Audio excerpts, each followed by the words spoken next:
O meu nome é Filomena Paes. Olá a todos, bem-vindos. Sou médica com especialidade em ortodontia. E o tema da nossa aula de hoje é soluções ortodônticas para pacientes de diferentes níveis económicos. Quando o tratamento ortodôntico não é acessível financeiramente, diz o paciente, como podes contornar esta situação? Será que podes? Cada vez mais há procura de tratamentos ortodônticos por parte dos pacientes. Alguns com finalidade estética, muitos com finalidade de estabelecer a saúde física e psíquica e social. Há uns anos atrás, quase nos primórdios da medicina dentária em Portugal, quando havia muitas cáries na população em geral, quando não havia flúor nas águas, a medicina dentária generalista, a odontopediatria, tinha muito trabalho. Hoje em dia, como sabemos, o número de cáries foi descendo.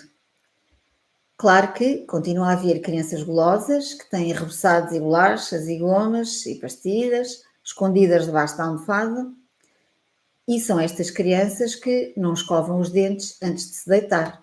Podem escovar, mas depois vão sempre comer estas guloseimas.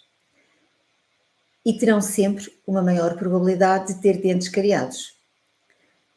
Não se trata muitas vezes de não ter possibilidades económicas para ir ao dentista tratar os dentes. Não é disso que estamos a falar.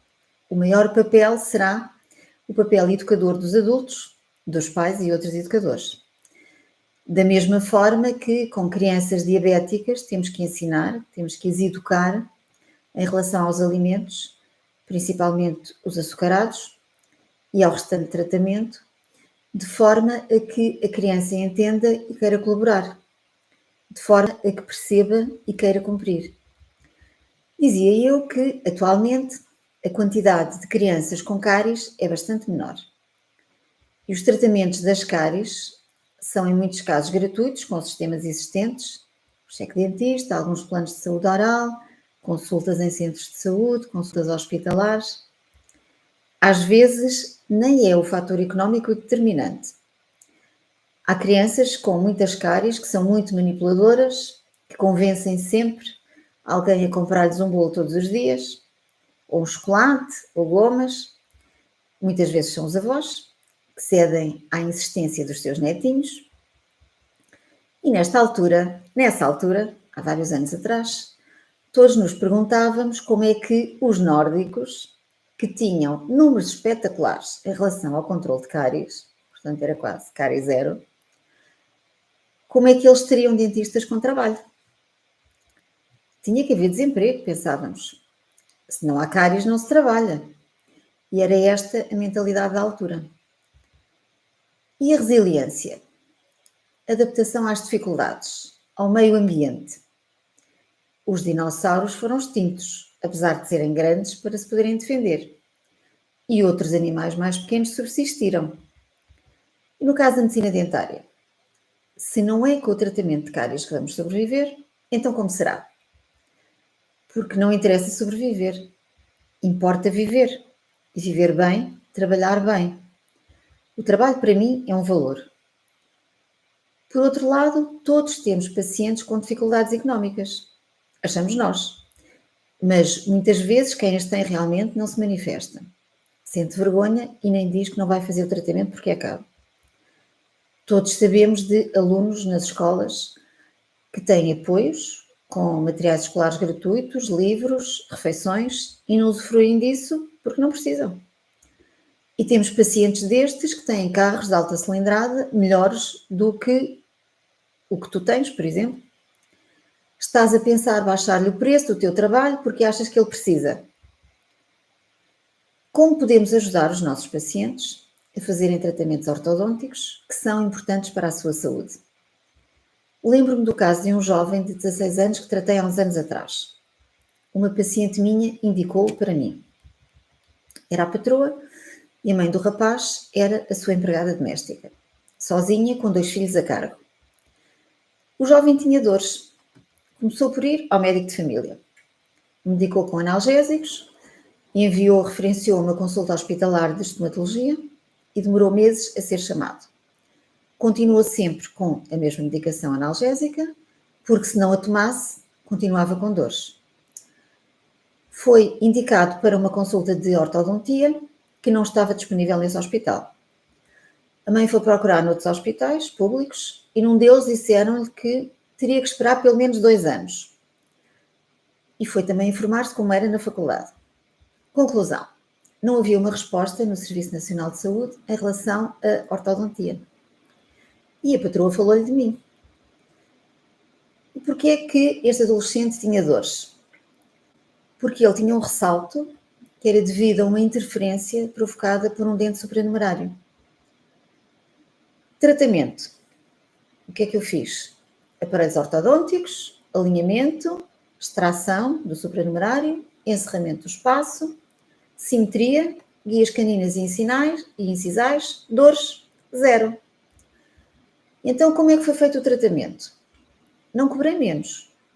A mãe pediu o adiantamento do subsídio de Natal e pagou com a soma do subsídio de férias. Pagou sempre atempadamente todas as consultas. A ortodontia era importante para a saúde do filho, para o bem-estar familiar. São aquele tipo de pessoas que valorizam muito o seu estado de saúde, porque senão não podem trabalhar. E sem trabalho não se sustenta a família. O facto de termos pena, de sentirmos empatia, compaixão pelos pacientes, o facto de percebermos que precisam do nosso trabalho, o facto de perceberes que o teu trabalho é importante para eles, não te pode fazer não ser paga pelo trabalho que executas. Senão, se começas a fazer trabalhos gratuitamente, tens lucro zero ou tens prejuízo. Estás a trabalhar para aquecer, se assim for, ou podes estar até a pagar para trabalhar. Já reparaste que os psiquiatras nunca consultam os colegas sem cobrar? O trabalho de cada médico tem valor, tem que ser pago. Senão, se tem custo zero, ninguém o valoriza. Se tem um preço muito baixo, simbólico, não lhe vão dar valor. Se fazes preços baixos, às vezes até fazes mal as contas. Nem contas com o IVA, nem contas com os impostos e estás facilmente a pagar para trabalhar. E estás a roubar tempo e dinheiro à tua família ou a ti. Então, se não vou baixar o preço, como posso ajudar estes pacientes que têm dificuldades económicas? Lembro-me sempre dos escuteiros. Todos, desde que quisessem, iam aos acampamentos.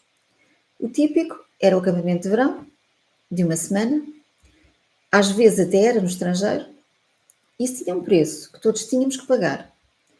Faziam sempre atividades, vendas, rifas, o que fosse, com antecedência, para que no ano seguinte houvesse o dinheiro.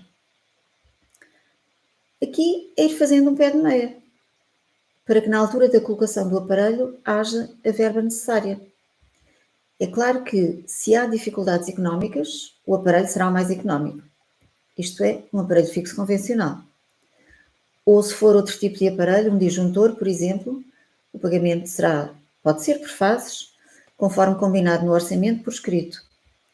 Se houver realmente dificuldades financeiras, são pacientes cumpridores, para não terem que vir mais vezes ao consultório, por terem descolado brackets ou outro aparelho fixo, porque isso vai acarretar mais custos para eles. O não ir de férias para permitir a colocação de um aparelho é uma constatação da importância que os pacientes dão ao teu trabalho e à sua saúde. Se ainda assim os pacientes acharem impossível fazer o pagamento, podem sempre contactar uma financeira ou um banco para pagar parcelado. Podes dedicar-te a fazer alguns trabalhos menos resistentes, mais provisórios, de preço mais baixo, para manter os teus pacientes no consultório. Vou dar-te alguns exemplos. Nas crianças é típico manter o mais possível os dentes tecidos, mesmo que destruídos, para manter o espaço. É isso que podes fazer, com endos dos quintos, por exemplo, se for necessário, para não teres que fazer um aparelho mantedor de espaço.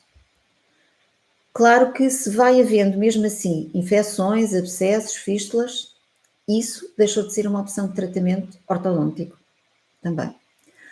Também não é opção se a coroa já está muito destruída porque não está a manter o espaço. O tratamento que podes fazer é a colocação de uma coroa metálica. Não cerâmica, como se faz nos adultos, não cerâmica, na pediatria isto é frequente, apesar de nos adultos não ser, mas também se pode fazer. Portanto, nos adultos, para minorar os custos, podes fazer uma coroa metálica ou podes colocar uma banda.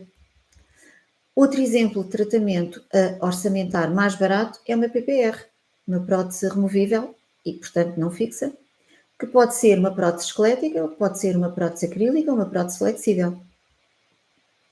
Outro tratamento que podes fazer é um tratamento estético. Facetas, isto sem laboratório, com compósito, podes fazer facetas ou coroas em compósito.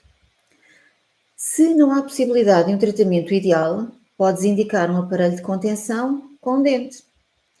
Às vezes os pacientes até têm uma forma de reembolso e nem sabem ou nem se dão a esse trabalho. Por exemplo, se tens um seguro, um plano de saúde, um subsistema e que têm uma forma de reaver, de ter um reembolso, eles às vezes nem se dão ao trabalho de enviar os documentos. Se vives do teu trabalho, tens que gerar dinheiro, tens que ter lucro. Senão não tens um emprego, tens um hobby, tens um passatempo que é caro. Seres médica dentista generalista ou odontopediatra dá-te uma bagagem que podes aplicar em ortodontia. É uma grande mais-valia. Não consideres isso uma fraqueza. Olha para isso como uma área que potencia a outra, que te permite trabalhar melhor, ajudar ainda mais os teus pacientes que já tens no consultório e aumentares a tua faturação. Tens outras dúvidas sobre a ortodontia? Gostavas de as ver respondidas? Então inscreve-te na Jornada da Ortodontia Descomplicada. É um evento online e gratuito. Na Jornada da Ortodontia Descomplicada vais ficar a saber como dominar casos desafiadores em ortodontia, mesmo que sejas médica dentista generalista ou te dediques a uma outra especialidade. Inscreve-te através do link na bio. Durante o processo de inscrição vais ter a oportunidade de responder a um formulário. Coloca as tuas dúvidas aí. Sabias que quem quer ir longe vai acompanhado? Então, vamos juntas rumo ao domínio da ortodontia? Conto contigo. Por hoje é tudo. Espero que tenhas gostado e te seja útil. Até à próxima.